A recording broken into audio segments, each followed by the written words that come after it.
Isang high-value drug personality ang naaresto ng mga otoridad matapos masamsam mula sa kanya ang tinatayang 680,000 pesos na halaga ng hinihinalang shabu sa isang matagumpay na buy-bust operation sa lungsod ng Cotabato.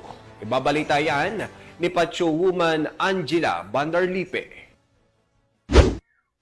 Arestado ang isang high-value individual at nasamsamang 680,000 pesos halaga ng shabu sa ikinasang joint anti-illegal drug buy-bust operation sa Barangay Poblacion 5, Cotabato City nito lamang ika-29 ng Hunyo taong kasalukuyan.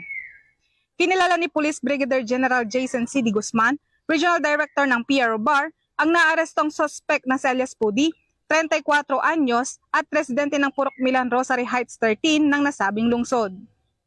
Dakong alas 11:45 ng umaga, nang isagawang operasyon ng mga operatiba ng PNP Drug Enforcement Group, Special Operation Unit Bangsamoro Autonomous Region, katuwang Cotabato City Police Station 1, IMEG PNP, RIU at PIDEA BARM at nasamsam mula sa suspect ang dalawang jumbo-size na plastic sachet na naglalaman ng hinihinalang shabu na may kabuuang bigat na 100 gramo at tinatayang nagkakahalaga ng 680,000 pesos marked by bus money na ginamit sa operasyon. Nasa kustodiya na ngayon ng PNP Drug Enforcement Group, Special Operation Unit BAR ang suspect at nakatakdang sampahan ng kasong paglabag sa ilalim ng Republic Act 9165 o ang Comprehensive Dangerous Drugs Act of 2002. Ang matagumpay na operasyong ito ay patunay ng mas pinaigting ng kampanya ng PNP at mga katuwang na ahensya laban sa iligal na droga sa rehiyon.